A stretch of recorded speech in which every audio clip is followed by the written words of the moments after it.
அருள் ஞான திருஞான மறைஞான வடிவமாய் மண்ணுலகில் வந்துதித்த 18ஆம் படி கருப்பா. ஆறாவ முதனே ஐயனே மெய்யனே சத்தியஸ்வரூபனே சதுர்மறை வேதனே வேண்டுவோர் வேண்டலில் வந்திறங்கும் கருப்பா.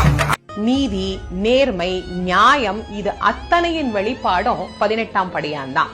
உண்மை எங்க இருக்கோ அவருக்கு பக்கத்திலேயே இருந்து வெற்றி பெற செய்யக்கூடிய தெய்வம் அப்படின்னா அது கருப்புக்கு நிகரான தெய்வம் வேற தெய்வமே இல்ல. இந்த கருப்பண்ண சுவாமி கிட்ட போகும்போது ஒண்ணு மட்டும் தெரிஞ்சுக்கணும், நம்ம பக்கம் உண்மை இருக்கணும், அவ்வளவுதான். உண்மை இல்ல அப்படின்னா கருப்பண்ண சாமி பக்கம் கூட திரும்பவே முடியாது.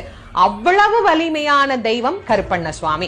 எங்களை இவங்க ஏமாத்திட்டாங்க, அவங்க ஏமாத்திட்டாங்க, இவங்க எங்களுக்கு எதிராக குற்றம் செய்யறாங்க, கோர்ட்டு கேஸ் வழக்கு, வாழ்க்கையில ஒரு நிம்மதி இல்லாத பிரச்சனை, மாமனார் கொடுமை மாமியார் கொடுமை, என்னை எல்லாரும் சேர்ந்து ஏமாத்திட்டாங்க, என் கம்பெனியை மோசடி பண்ணிட்டாங்க, இப்படி எல்லாம் முறையிடுறவங்க நேரா கருப்பண்ண சுவாமி கிட்ட போய் என் பக்கம் இந்த உண்மை இருக்கு நீ கேளு அப்படின்னு சொல்லிட்டு வந்துட்டா நிச்சயமாக அந்த 18ஆம் படியான் அவர்களுக்கு உண்டான பதிலை கொடுப்பார்.